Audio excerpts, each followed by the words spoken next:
Miss হবে না আপনার পছন্দের টিভি শো। দেখুন জি5 অ্যাপে একদম ফ্রি। বিয়ে নামক প্রথাটা সমাজ থেকে উঠিয়ে দেওয়া উচিত, ইওর অনার। কি বলছেন কি মশাই? Yes your honour.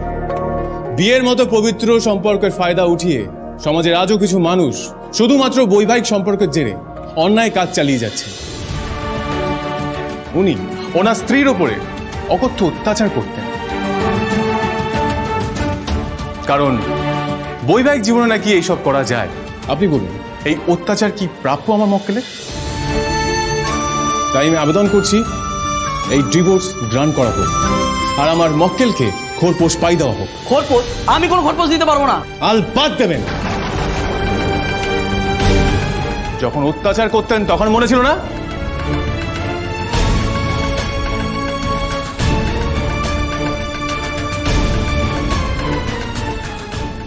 অ্যাডভোকেট কাবু মল্লিক, আপনার 100-র সাথে তো আরো এক যোগ হলো এই ডিভোর্স কেস দিয়ে।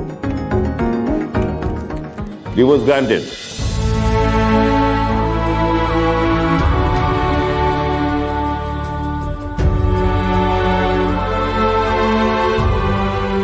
কি বলে যে আপনাকে ধন্যবাদ দেবো বুঝতে পারছি না একদম।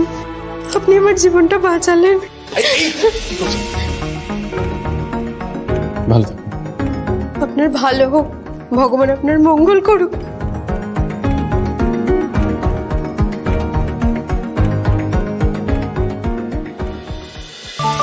আরে এই তো আমাদের ঘটক দিদি এখানে।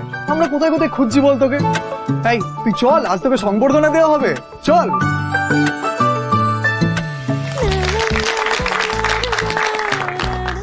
আজ দিতি ঘটকের মানে আমাদের সকলের প্রিয় ঘটক দিদির 50তম বিয়ে দেওয়া সম্পন্ন হলো। সেই উপলক্ষে এই সম্বর্ধনা সভা।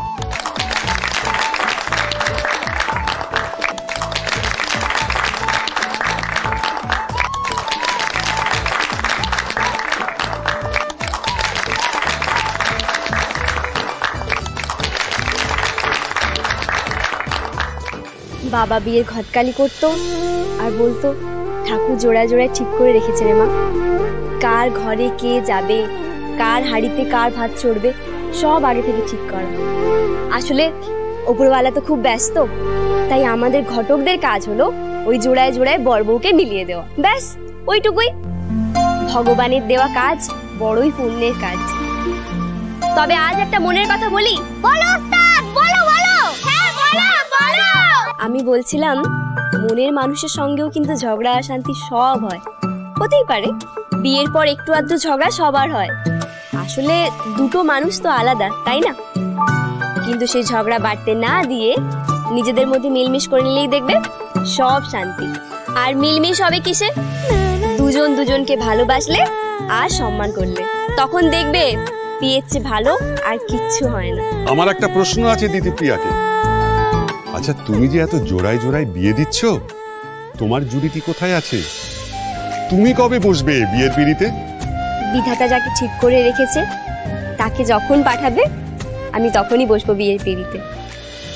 জি5 ডাউনলোড করুন আর সব এপিসোড দেখুন একদম ফ্রি।